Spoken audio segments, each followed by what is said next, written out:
আগামীতে কোনোদিন হয়তো আমাদের শুনতে হবে জামায়াতে ইসলাম এই দেশের স্বাধীনতার পক্ষে যুদ্ধ করেছিলেন, এই কথাও হয়তো আমাদের শুনতে হইতে পারে। বাংলাদেশে আজকে নতুন করে মুক্তিযুদ্ধের ইতিহাস বলা শুরু হয়েছে।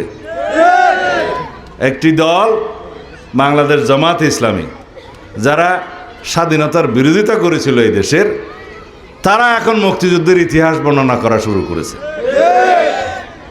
গতকালকে সেই দলের আমির সাহেব বলেছেন এই দেশের স্বাধীনতার ঘোষণা নাকি রাষ্ট্রপতি, শহীদ রাষ্ট্রপতি জিয়াউর রহমান দেয় নাই, তৎকালীন মেজর জিয়া দেয় নাই, কর্নেল অলি সাহেব নাকি দিয়েছে। যে সমস্ত প্রলাপ বকা শুরু করেছে এটা অস্বাভাবিক না, কারণ যারা বাংলাদেশের স্বাধীনতার বিরোধিতা করেছিল তারা বাংলাদেশের স্বাধীনতার ইতিহাসকে বিকৃতি করবে, এটাই স্বাভাবিক। বাংলাদেশের মানুষ জানে আজকে তারা যে নবরূপে নিজেদেরকে মুক্তিযোদ্ধার দল হিসেবে প্রতিষ্ঠা করতে চায়, সেটা একটা প্রতারণা, ধোঁকাবাজি।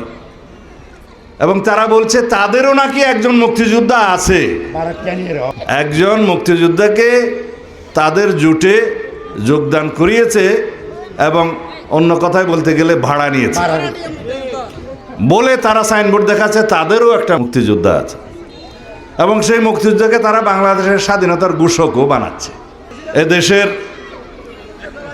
মুক্তিযোদ্ধারা সেটা অবশ্যই মেনে নেবে না এবং তারা প্রতিবাদ জানাবে, আমি বিশ্বাস করি।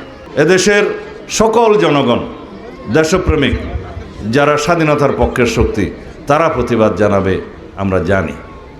একটা রাজনৈতিক দলের একজন কর্মী হিসাবে আমাদের দায়িত্ব বাংলাদেশের স্বাধীনতার ইতিহাস নিয়ে যারা বিভ্রান্তি সৃষ্টি করতে চায়, মিথ্যা তথ্য দিতে চায়, স্বাধীনতার ইতিহাসকে যারা বিকৃত করতে চায়, তাদেরকে ধিক্কার জানানো, নিন্দা জানানো।